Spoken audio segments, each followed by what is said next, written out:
Your brother's getting married, right? No, no. I have a twin brother. And twin? I'm a twin too. Yeah, Ricky told me. Why didn't Ricky tell me? Because you never pick up the phone when he calls. I was sitting in our place in Maine, and I texted Peter this song that I was trying to write, and I was like, "Oh, this could be like a good like wedding song."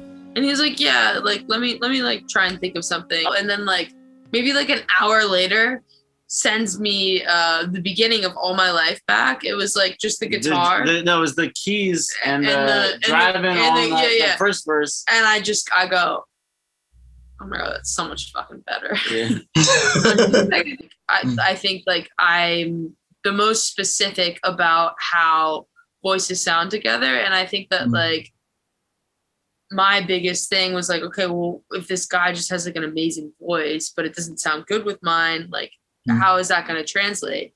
But when I heard how you sing and your lyrics, it translated in a way where I'm like, oh my God, like this just like elevated this entire fucking song to another planet. And I think that's like so special and amazing, just specifically because it was written for such a specific moment and reason. And like I think it's so amazing that you're in Ghana and we're here in New York and we've never met each other in person, but you just knew exactly the feeling of the song by hearing it. Is like that's like music communicating itself in the most beautiful like specific way. I want to hear a little bit more about your side of it. Ricky, being Ricky, sent me a lot of your songs, and he was like, "Which one would you like to jump on?" And I was like, "Ricky." So it was like every CUTTS song on Spotify, and I went through them one by one. I was like, "These songs are just perfect on their own, right?"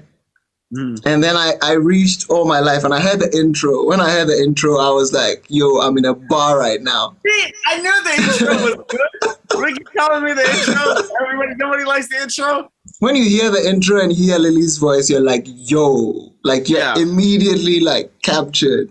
Yeah, it's like one of those songs you hear and you're like, I wish I wrote this song. And I was like, even if this song was perfect, I was going to find a way to fit myself in it. I love it. Yeah, so I told Ricky that was the one I was going to go after, and I asked him if he wanted me to just do the verse as is because I thought the song was perfect as it was, and he was like, nah, he wants me to rewrite the second verse so that it's a bit more personalized. And immediately he said that I knew what I was going to write. It's like immediately. You know, it's a very simple and very honest song. And, you know, it's not a lot of flashy words or, you know, crazy imagery. It's just raw, authentic, you know, just emotion. And so it was easy to follow along. Yeah, essentially. Yeah.